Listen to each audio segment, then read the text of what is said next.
The original NES controller. I've spent so many hours with one of these in my hands. All the new controllers with 50,000 buttons. This is all we needed, man. This is all we needed. Believe me, I did a lot of soul searching. Should I tear one of these open? I don't know. It's an icon. I don't want to destroy it. I don't want to hurt it. But inquiring minds want to know. I'm also pretty sure there's not a lot of craziness going on in here, and they're regular Phillips screws, so I don't think I'm going to have to break anything. I do have an art project in mind for this guy. I'll show that later. Oh, that guy's going to fight me.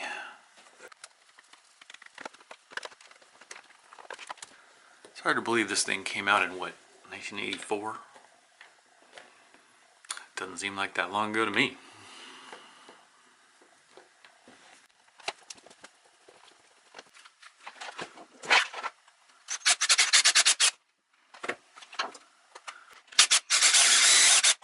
There we go. There's always got to be one.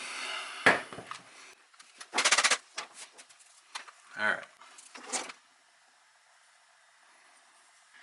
Alright, so really good cable strain relief here. Good thing. Everybody beat the crap out of these things. Pretty basic. You can see the contact pads where the buttons would come down and make a contact.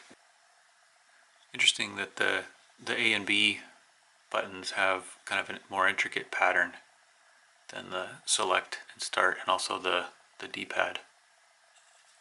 Pretty simple, single layer. Got the contacts, the D-pad itself.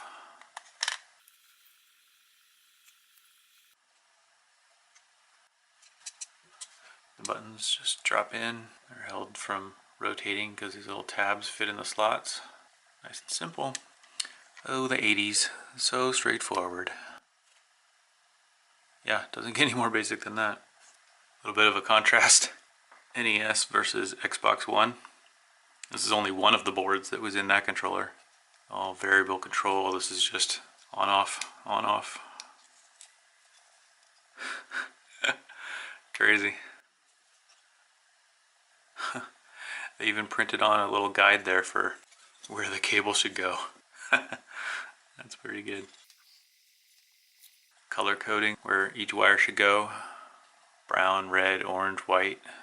It makes me think it was probably done by hand. Not a whole lot on here done by hand, I'm sure.